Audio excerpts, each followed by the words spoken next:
KDC exclusive চ্যানেলের আরেকটি ভিডিওতে তোমাদের সকলকে স্বাগত জানাই। আজকে আমরা এই ভিডিওতে আলোচনা করতে চলেছি যে সমস্ত ছাত্রছাত্রীরা একাদশ শ্রেণীর সেকেন্ড সেমিস্টার পরীক্ষা দিয়ে তোমরা দ্বাদশ শ্রেণীতে উঠবে এবং দ্বাদশ শ্রেণীর থার্ড সেমিস্টারের পড়াশোনা তোমরা চালু করবে, তাদের জন্য আজকের বেশ কিছু তথ্য এবং সিলেবাস আমরা এই ভিডিওতে দিতে চলেছি। সবার প্রথমে আমরা আলোচনা করব যে সমস্ত পরীক্ষার্থীরা তোমরা সেকেন্ড সেমিস্টার পরীক্ষা দিয়ে ফেলেছো এবং ক্লাস 12-এ তোমরা উঠবে, তাদের জন্য বোর্ডের নোটিফিকেশন কয়েকদিন আগে একটা জারি করা হয়েছে। বোর্ডের তরফ থেকে বলা হয়েছে তোমরা যারা পরীক্ষা দিয়েছো সেকেন্ড সেমিস্টার, তারা আগামী এপ্রিল মাস থেকেই তোমাদের নিজ নিজ স্কুলে কিন্তু থার্ড সেমিস্টারের জন্য তোমাদের ক্লাস চালু হয়ে যাবে। এপ্রিলের প্রথম সপ্তাহ থেকেই তোমরা নিজেদের ক্লাসে কিন্তু যুক্ত হতে পারবে এবং থার্ড সেমিস্টারে পড়াশোনা শুরু করে দিতে পারবে। কিন্তু সেখানে আরেকটি কথা লেখা রয়েছে যে যেই সমস্ত ছাত্রছাত্রীরা ক্লাস 11 এর সেকেন্ড সেমিস্টারে হয়তো অকৃতকার্য হবে বা তোমরা ফেল করে যাবে, তাদেরকে কিন্তু আবার সেই ক্লাস 12 থেকে ক্লাস 11-এ ব্যাক করতে হবে। এই কথাটি কিন্তু বলা রয়েছে। তবে তোমরা যেহেতু নিজের স্কুলে পরীক্ষা দিয়েছো, আশা করা যায় প্রত্যেক স্কুলে সকলেই হয়তো পাস করবে, তাই তেমন দুশ্চিন্তা করার কিন্তু কিছুই নেই। তবে তোমাদের ক্লাস 12-এর যে থার্ড সেমিস্টারের ক্লাসগুলো, সেগুলো এপ্রিল মাস থেকেই চালু হতে চলেছে প্রত্যেকটি স্কুলে। তো তার জন্য আমরা ইংরেজি সিলেবাস অর্থাৎ থার্ড সেমিস্টারের জন্য ক্লাস 12-এর থার্ড সেমিস্টারের জন্য আমরা যে ইংলিশ সিলেবাস অর্থাৎ ইংরেজি কি কি পড়বো, কোন কোন পোয়েম, কোন প্রোজ, কোন প্লে আমরা পড়বো, তার একটি কিন্তু আমরা সিলেবাসটি আজকে দেখে নেব। যে সিলেবাস কিছুদিন আগে আবার রেকটিফাইড করা হয়েছে, অর্থাৎ নতুন করে সংশোধন করে তোমাদের জন্য কিন্তু আবার দেওয়া হয়েছে। এর ফলে তোমাদের যে পুরাতন বই তোমরা পেয়েছিলে একাদশ শ্রেণীতে, সেখানে কিন্তু ক্লাস 12-এরও কিছু যে কবিতা গল্পগুলো দেওয়া ছিল সেখান থেকেও বেশ কিছু চেঞ্জেস এসেছে। তাই তোমরা ক্লাস 12-এর যে থার্ড সেমিস্টারের বই, সেটা হয়তো তোমাদের ক্লাস চালু হওয়ার পরে হয়তো তোমরা নিজ নিজ স্কুল থেকে পেয়ে যাবে। তো চলো আজকে দেখি আমরা থার্ড সেমিস্টারে ইংলিশ সিলেবাস কি রকম রয়েছে, কি কি সিলেবাস আমরা করব, কি কি পড়বো। তো সবার প্রথমে দেখো যে তোমাদের পাঁচটা, কিন্তু সবার প্রথমে বলি তোমাদের 5টা ইউনিট রয়েছে। কি কি 5টা unit? Pros, verse, play, textual grammar এবং রিডিং কম্প্রিহেনশন। এই 5টি ইউনিটে তোমাদের ভাগ করা হয়েছে। টোটাল 40 নম্বরে এমসিকিউ তে পরীক্ষা হবে থার্ড সেমিস্টার। এই থার্ড সেমিস্টারে ইংলিশ সিলেবাসে দেখো সবার প্রথমে রয়েছে প্রোজ অর্থাৎ গল্প। আমরা কয়টি প্রোজ করব? আমরা কিন্তু 3টি প্রোজ করব। 3টি প্রোজ কি? দ্য নাইট ট্রেন অ্যাট ডেউলি, কার লেখা? রাস্কিন বন্ডের লেখা। কত নাম্বার আসবে? দেখো 4 নম্বর কিন্তু আসবে। এই গল্পটি থেকে 4টে এমসিকিউ থাকবে।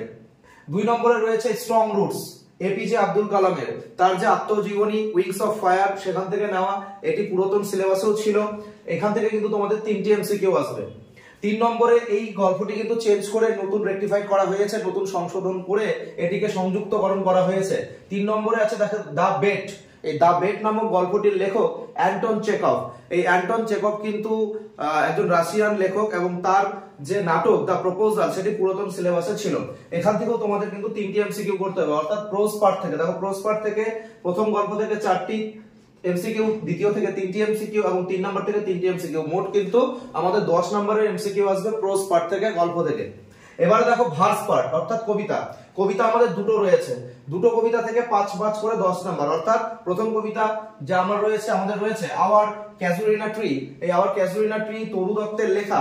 সেই তরু দত্তের ক্যাজুরিনা ট্রি থেকে তোমাদের কিন্তু 5 নম্বর আসবে। 5টি এমসিকিউ করতে হবে।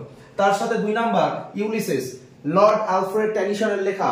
এখান থেকেও কিন্তু 5 নম্বরের তোমাদের এমসিকিউ থাকছে কবিতা থেকে। অর্থাৎ প্রোজ পার্ট থেকে 10, পোয়েম পার্ট বা ভার্স পার্ট থেকে তোমাদের 10, অর্থাৎ 20 নম্বরের এমসিকিউ এখানে রয়েছে। 3 নম্বরের যে ইউনিটটা রয়েছে, সেই থার্ড ইউনিট রয়েছে তোমাদের প্লে, নাটক। এই প্লে থেকে তোমাদের একটা প্লে পড়তে হবে। এই প্লেটা কিন্তু চেঞ্জ করা হয়েছে। তোমরা যারা একাদশ শ্রেণীতে ক্লাস 11 এবং 12-এর একসাথে বইটি পেয়েছিলে, তোমাদের কিন্তু দেখবে সেখানে দেওয়া ছিল তারা বলে একটি প্লে। সেই তারা প্লেটি চেঞ্জ করে নতুন করে দেওয়া হয়েছে, সেটা হচ্ছে রাইডার্স টু দ্য সি। এই রাইডার্স টু দ্য সি যে প্লে, তার রাইটার হলেন জন মিলিংটন সিঞ্জ। এই জন মিলিংটন সিঞ্জের লেখা রাইডার্স টু দ্য সি। এখান থেকে তোমাদের কিন্তু এই নাটক থেকে 5 নম্বরের এমসিকিউ, 5টা এমসিকিউ থাকবে। সবই 1 নম্বরের, অর্থাৎ এমসিকিউ মাল্টিপল চয়েস কোশ্চেন 5 নম্বর থাকছে। তার সাথে তোমাদের টেক্সচুয়াল গ্রামার, অর্থাৎ আমাদের গ্রামার কিন্তু থাকবে টেক্সচুয়াল, বইয়ের মধ্যে থেকেই থাকবে। এবার এই টেক্সচুয়াল গ্রামারে আমাদের কি কি থাকবে? তার মধ্যে যে আমাদের বোর্ডের সিলেবাস দেওয়া রয়েছে, সেখানে কিন্তু দেওয়া রয়েছে জয়নিং, স্প্লিটিং, ন্যারেশন এবং কারেকশন অফ এরর্স। তার মধ্যে থেকে 5টা আমাদের গ্রামার থাকবে, 5 নম্বর। এবারে আমাদের 5 নম্বর ইউনিট রিডিং কম্প্রিহেনশন। রিডিং কম্প্রিহেনশনটা আসলে কিন্তু একটা একটি আনসিন পার্ট থাকবে। তোমাদের ফার্স্ট সেমিস্টারে যেমন আনসিন পার্ট ছিল, ওরকম থার্ড সেমিস্টারেও কিন্তু তোমাদের একটি আনসিন পার্ট থাকবে। তবে এই আনসিন পার্টের মধ্যে আবার দুটো ভাগ রয়েছে। কি ভাগ? একটি থাকবে গ্রামার এন্ড ভোকাবুলারি, অর্থাৎ গ্রামার তো আলাদা করে 5 নম্বর থাকছে, তার সাথে সাথে তোমাদের কিন্তু রিডিং কম্প্রিহেনশন যে আনসিন পার্টটি থাকছে তার ভেতর থেকেও তোমাদের 5 নম্বর গ্রামার এন্ড ভোকাবুলারি থাকছে।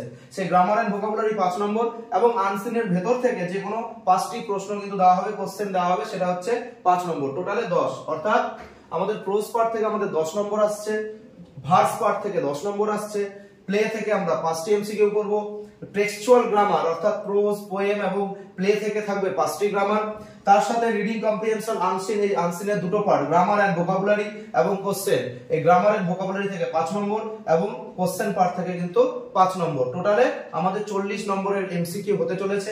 এই হলো পূর্ণাঙ্গ একটি সিলেবাস নতুন করে রেকটিফাইড করা হয়েছে আমাদের থার্ড সেমিস্টার ক্লাস 12 এর জন্য। আমরা এগুলোই কিন্তু ধীরে ধীরে এক এক করে কমপ্লিট করব তোমাদের জন্য।